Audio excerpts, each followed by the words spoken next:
uzophatha futhi uzobuyiswa. Enkosi. What Abatembu chief? I don't even know the bastard. He was too confident and too sure. When he put his stories across, the king went to speak to him to tell him that this is nonsensical what he's doing. You would have expected him to bow and come with a different tactic. Instead, he grew more wings and wings. You would have assumed that there's something bigger that he's going to demonstrate, only to find that his air would push him to put his hand right into the mouth of the lion. I'm happy for the police because their reputation was just up to nothing in Umtata. He invited his death. I saw it coming, but I didn't see it this soon coming because people had lost confidence. There's no government that would allow a lawbreaker and somebody who is bringing uncertainty to the citizens to an extent that they don't feel safe and secured. Automatically, the good will always win against the bad. I think a poor young boy has been overrated, and I see him as someone who was operating from certain levels. You could listen from the videos that were circulating that this is a young man. He has not been tried and tested on the ground. But you would wonder, where does all this boldness come from? Those that seem to know better and those that seem to be affected by his acts will tell you the story that he's not the big fish. There are big fish that are, pumping air into his wings. So it's kind of complicated. But from the people of Mandela and around Umtata and the people that grew up with him, I think he saw a gap of lawlessness. That's how he grew. He started small, like any other criminal that's doing petty criminal.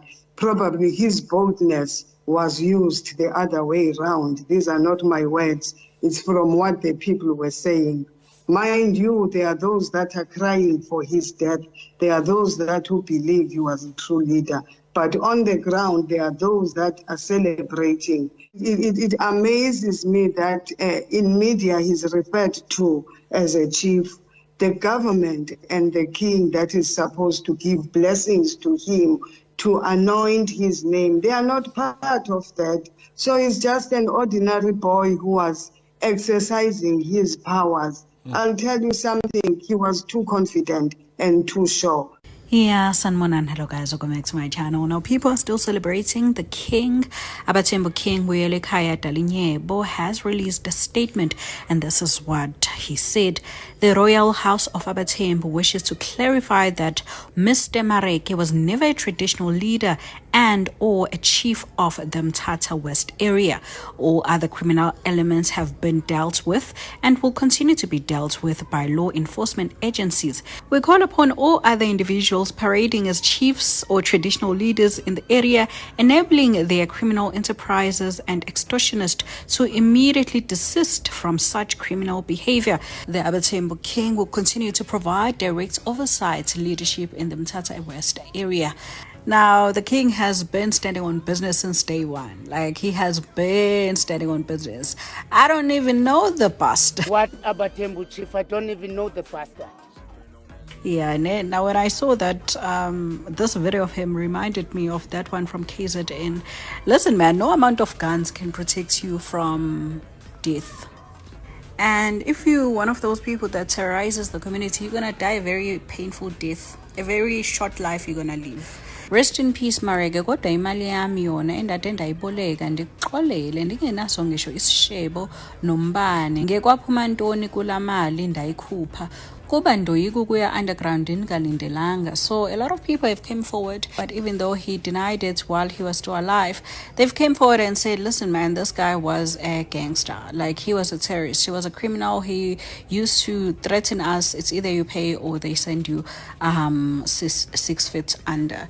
So yeah man, other people are asking, well, why didn't you guys speak up while you were still alive? And I'm like, Jesus Christ, some people's reasoning. So you wanted people to risk their lives and speak out, and then what after speaking out? Because they can't even open a case. In order for you to open a case of extortion, You need to attend that case. You think you're gonna make it? You think you're gonna, even if you have all the evidence, you think you're gonna make it through?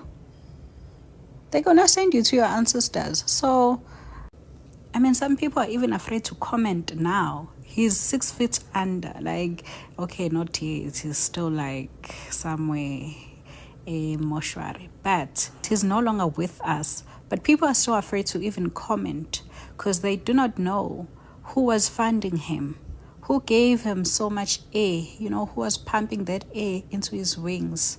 People are even afraid to comment on such things, especially the ones that were abused and experienced him firsthand.